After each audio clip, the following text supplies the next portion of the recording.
예레미야 5장 25절을 읽어보면 참 뼈아픈 하나님의 말씀이 있습니다. 참 사람들이 왜 불행하냐, 왜 우리에게 좋은 일이 일어나지 않느냐에 대해서 하나님이 이렇게 말씀했습니다. 5장 25절을 한번 읽어보실까요?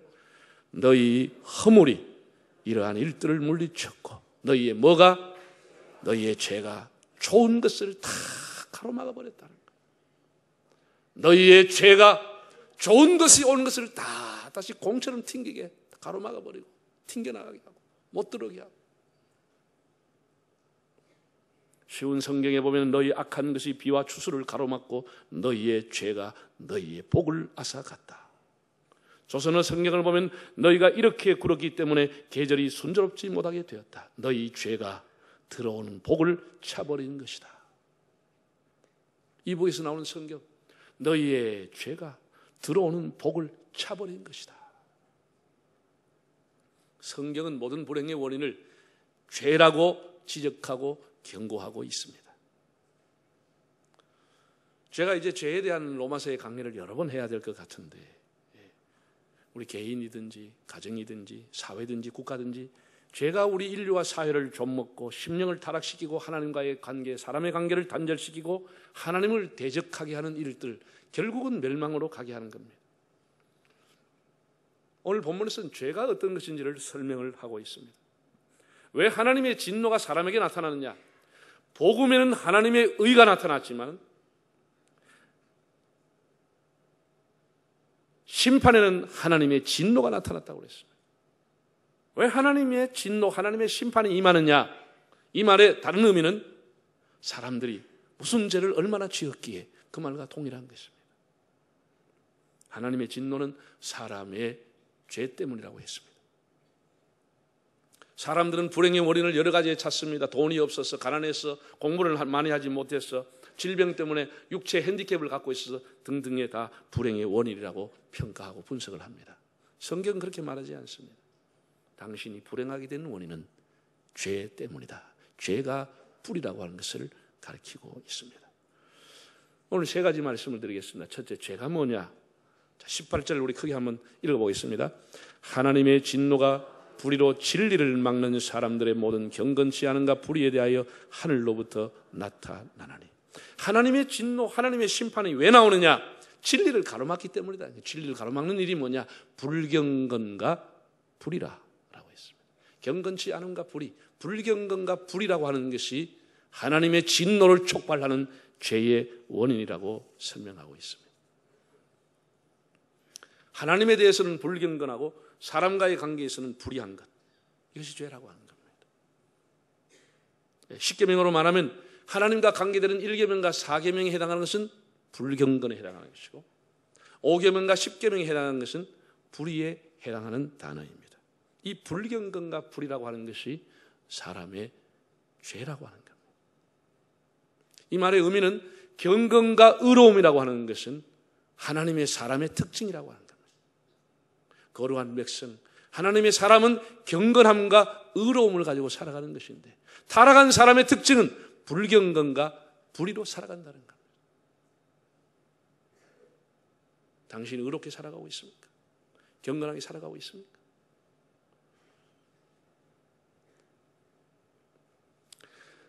아내를 진정으로 사랑하지 않는 사람이 가정에 충실할 수는 없겠죠. 가정에 충실하다고 하면서 자식이나 아내를 소홀히 한다고 하는 것은 거짓말하고 모순인 겁니다.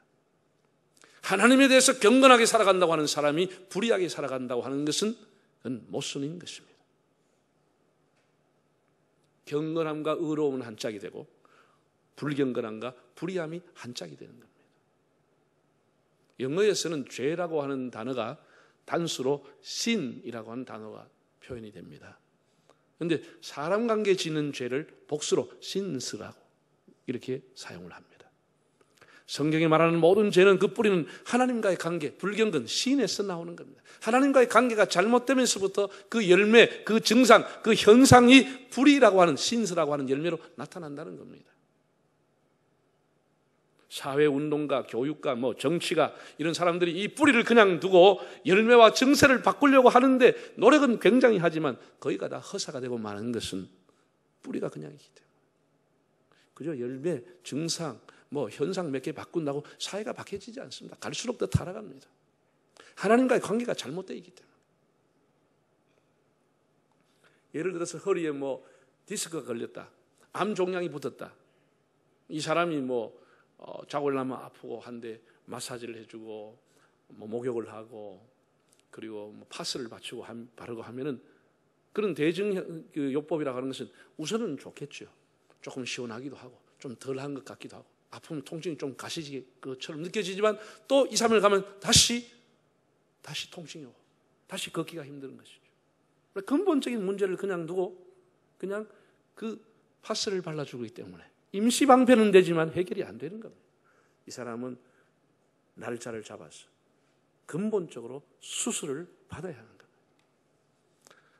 우리 한국 교회와 우리 개인들이 하나님 앞에 변화될 수 있는 것은 몇 가지를 바꾼다고 되는 것이 아니고 하나님 앞에 경건성을 회복하는 것이 과제인 것입니다.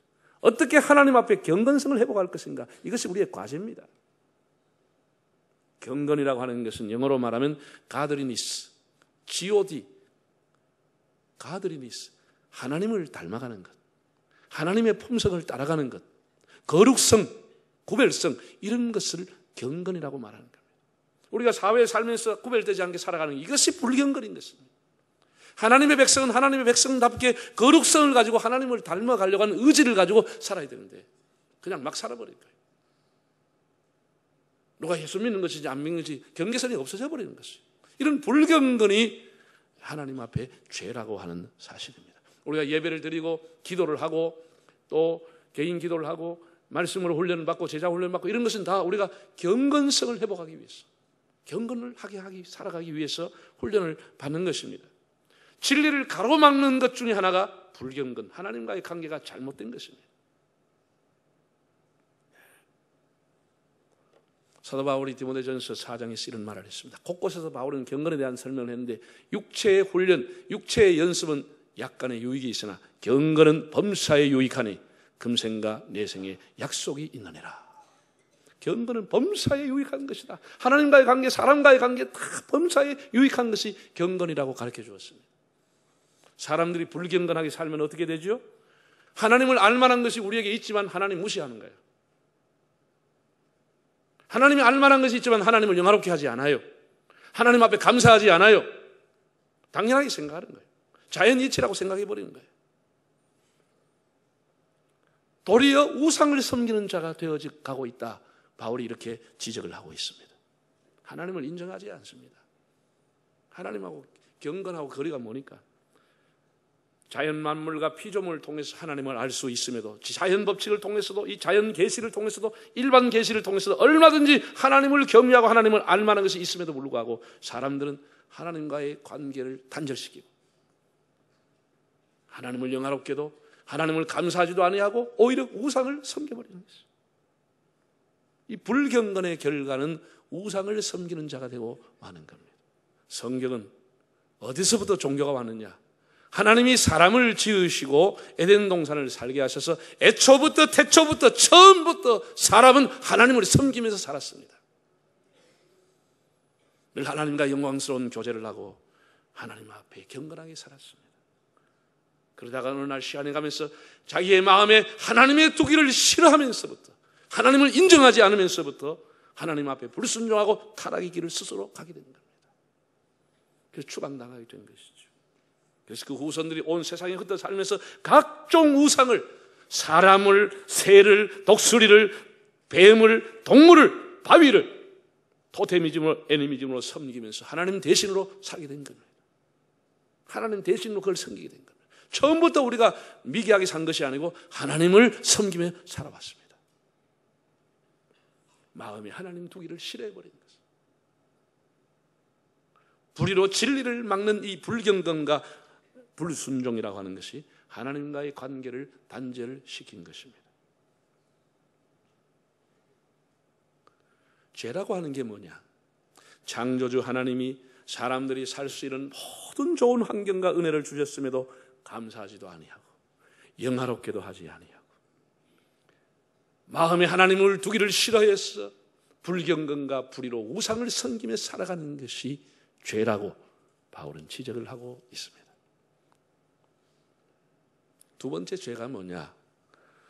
본문에 이제 23절, 25절, 26절을 읽어보시면서 여러분이 공통점을 한번 밝혀내 보십시오. 23절, 썩어지지 아니한 하나님의 영광을 썩어질 사람과 새와 짐승과 기어다니는 동물의 모양의 우상으로 바꾸었느니라. 이는 그들이 하나님의 진리를 거짓 것으로 바꾸어 피조물을 조물주보다 더 경배하고 섬김이라. 주는 것 영원히 찬송할 이시로다. 아멘. 이 때문에 하나님께서 그들을 부끄러운 욕심에 내버려 두었으니 곧 그들의 여자들도 순리대로 쓸 것을 바꾸어 영리로 쓰며. 자, 23, 25, 26절의 이 세 가지의 공통점이 뭐죠? 제가 줄 쳐놨잖아요. 바꾸어 버렸다는 것이에요. 바꾸어 버렸다는 것이에요. 인간들이 얼마나 타락했느냐. 자신들의 쾌락과 자신들의 본능을 쫓아서 자기들의 주장을 합리화하면서 하나님의 진리를 거짓 것으로 바꾸고 하나님의 영광을 우상으로 바꾸고 여자가 남자와 남자와 여자가 부부생활하는 것이 자연스러운 순리요 법칙이지만 그걸 바꿔버렸어. 은밀한 부부생활까지도 남자가 남자를 여자를 여자로 바꿔버렸어.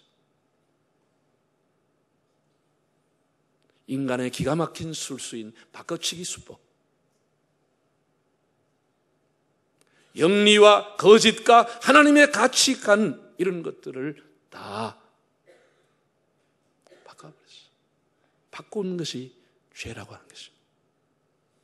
그래서 이 사회는 원칙도 규칙도 순리도 자연법칙도 없고 내로남불 그런 시대가 되어가고 있는 것입니다. 다 거스리고 슬쩍슬쩍 바꿔치기 하고 있습니다. 마치 진리인 양 아무 문제가 없는 양. 하나님 대신에 우상으로 바꿔치기를 했습니다. 창조주 대신에 피조물로 바꿔치기를 했습니다. 여자가 남자 대신에 여자를, 남자가 여자 대신 남자를 바꿔치기 하면서도 아무 문제가 없고 자유인처럼 문화인처럼 지식인처럼 떳떳하게 정당하게 살아가는 세대가 되고 말았습니다. 이것이 죄라고 하는 겁니다. 이 죄라고 하는 겁니다. 세상의 흐름을 교회 가지고 와서 교회를 뒤엎으려고 하는 이런 창조의 질서를 파괴하는 반항이 죄라고 하는 것입니다. 바꾸려고 하는 것.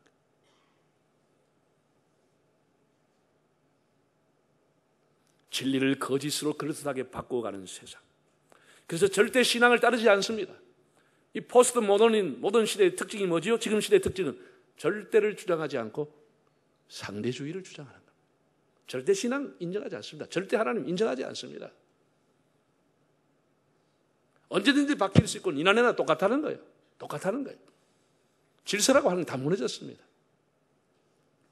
사람들은 그런 속에서 자기도 모르게 모든 것을 질서를 다 무너뜨리고 있는 것이에요. 하나님의 질서를 파괴하고 있는 것이에요. 파괴하는 정도가 아니고 바꿔치기 하면서 그것을 진리롭고 사람을 설득하고 있는 것이에요. 여러분, 어느 시대나 어느 사회나 사람이 마지막으로 치달을 때 나타나는 현상은 동성애입니다. 마약 있고 동성애입니다.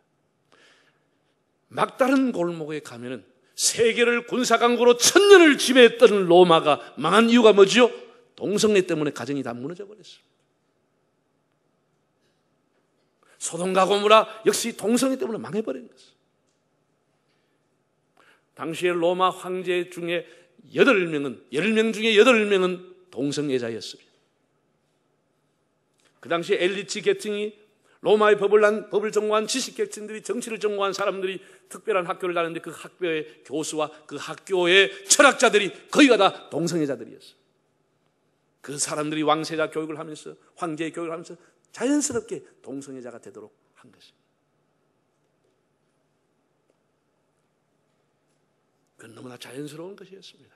지식인들이 하는 일이었습니다. 지금의 민주주의 국가일수록 선진국일수록 성경과는 더 멀리 타락의 길을 가고 있습니다. 동성애를 조장하고 인정하는 법을 앞장서서 만들어주고 미성년자의 성행위를 할 수 있는 연령대를 계속 낮추어서 16세, 15세, 14세, 지금은 13세로 낮추려고 하고 있습니다. 13살까지 성행위를 아무래도 관계없다고 한 겁니다. 동성애자들이 대통령 후보로, 동성애자들이 국회의원 후보로 떳떳하게 나오고 있는 추세, 그런 법을 만들어가고 있습니다. 사람이 살아가면서 부끄러운 것은 부끄러운 줄 알아야 되는데 사람이 살아가면서 부끄러움을 부끄러움으로 모르는 것은 계만도 못한 것입니다.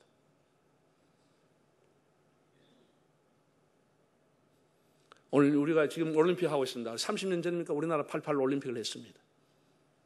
그때 5공화국 시절입니다. 여러분, 5공화국이 정권 잡고 난 이후에 국민들의 관심을 정치에서 돌리기 위해서 3S 정책을 사용했죠. 국민들이 너무 12.12 사태, 11.6 사태, 역사에 대해서 너무 많이 아는 거, 이 골치 아프다, 그거 할 필요 없다. 국민들의 마음을 다른 것으로 돌려라. 그렇게 해서 만든 것이 3S입니다. 첫째, 스크린. 많은 외국의 영화를 무제한으로 수입해 들어왔습니다. 두 번째, 스포츠. 프로야구가 생기고 프로구단이 생겨나면서 많은 사람들은 야구장에 가서 열광하면서 정치를 잊어버렸습니다. 세 번째는 섹스 사람이 들어왔습니다. 여간마다 모텔마다 호텔마다 그냥 이상한 케이블을 연결해가지고 이상한 그 비디오를 연결해가지고 사람들을 다 거기에 빠지게 만들어버린 거죠. 이것이 우리 사회를 타락의 길로 몰아가게 된 원인 중에 하나입니다.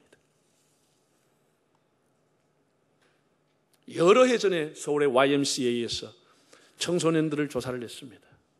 통계에 의하면 여러 해 전입니다. 지금은 완전히 더 다르죠. 청소년들의 70% 이상이 포르노 영상을 보았다고 답했습니다.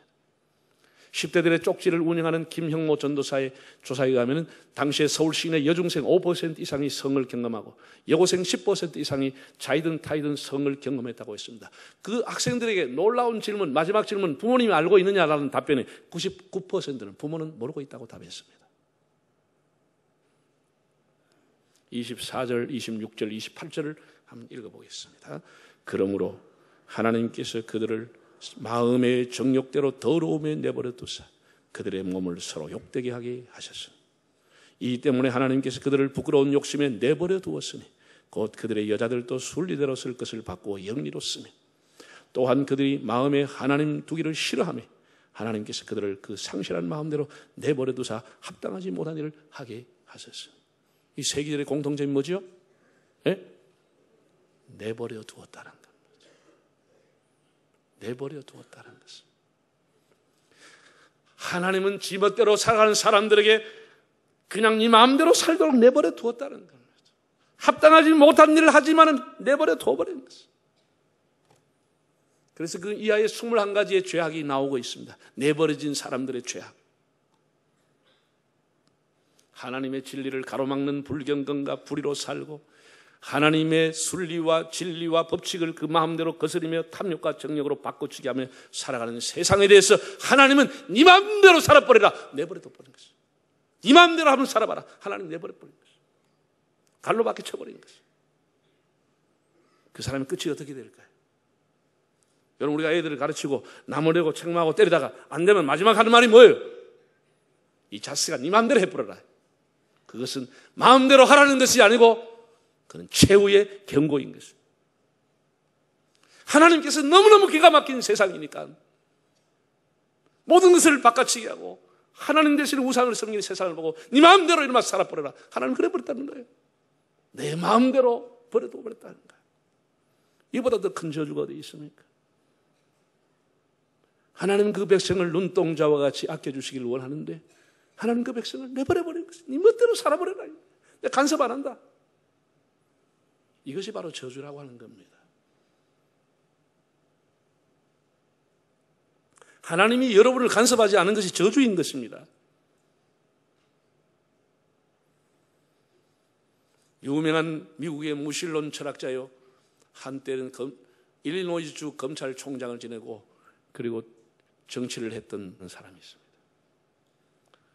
이 사람이 얼마든지 훌륭한 장관으로 세우려고 했지만 대통령 선거할 때 대변인까지 했던 사람인데 너무나 교회를 공격하고 하나님을 모독하는 말들을 연설을 많이 하기 때문에 어떤 대통령도 이 사람을 장관으로 임명하지를 못했습니다. 그는 연설을 잘했다고 합니다. 한 번은 큰 광장에 청중들을 모아놓고 무신론 강연에 열을 올렸습니다. 강연 절정에 이르렀을 때 갑자기 본인이 이런 제안을 했습니다. 자기 시계를 풀면서 자, 제가 이제 시간을 재겠습니다. 5분 동안 신이 나에게 저주할 수 있는 시간을 주겠소. 신이 살아있다면 나에게 형벌을 줄 것이요. 신이 살아있지 않다면 나에게 아무 일도 일어나지 않을 것이요. 그러면서 큰 소리치고 입에 담지 못할 더럽고 무서운 욕을 신에게 했습니다. 신성 모독의 5분이 지났으나 아무 일도 일어나지 않았습니다. 그런 더 의기양양하게 여러분, 이만하면 오늘 신이 존재하지 않는다고 하는 것은 충분히 입증되지 않았습니까? 신은 없습니다.